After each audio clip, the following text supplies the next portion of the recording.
Subhanallah, di Indonesia ini rata-rata orang kita di Indonesia ini tidak paham apa itu Syiah, tapi ikut-ikutan. Kalau dia tahu Syiah yang sebenarnya mungkin dia tidak akan masuk Syiah, gitu kan. Tapi ada di antara mereka karena jahilnya, kemarin di Jakarta waktu mau meninggal, dia sempat bilang, saya meninggal, kalaupun saya meninggal ini dalam keadaan saya melaknat Abu Bakar. Siapa dia dan siapa Abu Bakar? Dan apa manfaatnya buat kamu? Tidak ada manfaat sama sekali. Mereka menanamkan kebencian sampai memakai sendal di dus Abu Bakar dan Umar. Itu mereka lakukan, subhanallah. Ini perilaku-perilaku yang ngawur semuanya. Dan perlu anda tahu, ahli sunnah wal jamaah, ya, ahli sunnah wal jamaah tidak mengkafirkan semua Syiah, tetapi orang yang sudah sampai pada tingkat kufur dikatakan kafir dan berusaha didakwain. Serta ahli sunnah wal jamaah mencintai Ali radhiyallahu anhu melebihi orang Syiah mencintai Ali. Karena kita selalu mengatakan radhiyallahu anhu dan kita tidak membedakan antara sahabat-sahabat dan masing-masing fadilah kita berikan kepada mereka. Tapi orang Syiah mengkafirkan ahli sunnah dan mereka menghalalkan darah kaum muslimin. Ini perlu kita sadari jemaah sekalian, dan mudah-mudahan pemerintah Indonesia ini menyadari tentang bahayanya Syiah di Indonesia. Sudah terjadi di Irak pada saat mereka merebut kekuasaan dan mereka membunuh Saddam karena menganggap Saddam adalah ahli sunnah dan selama ini memerangi mereka.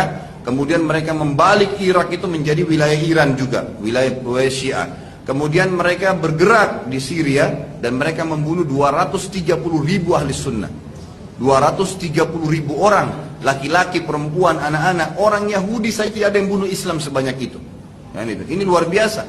70 tahun orang Yahudi sekarang masuk ke Palestina, masih bisa dihitung berapa jumlah umat Islam yang dibunuh oleh mereka.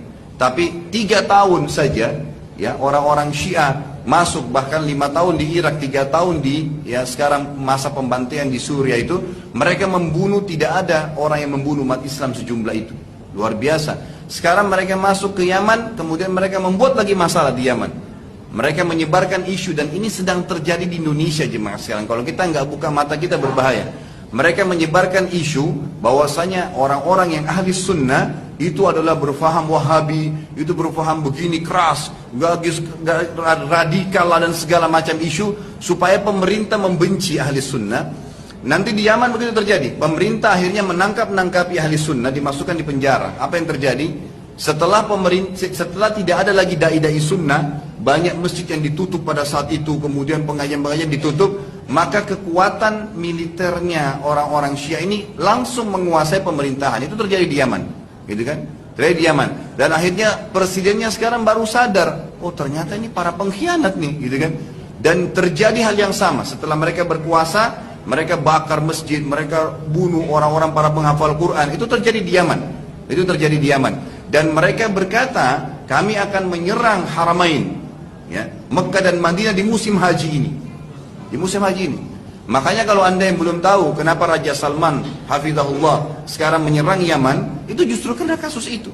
Di Indonesia orang banyak tidak paham itu, ya. Orang banyak tidak paham kenapa diserang. Mereka sudah mengatur program untuk menyerang Haramain dan menjadikan sebagai Syiah, dan mereka mengkafirkan ahli sunnah wal jamaah, mengkafirkan sahabat, mengatakan Al-Quran itu kurang, dan beragam macam khurafat dan kebohongan yang mereka lakukan.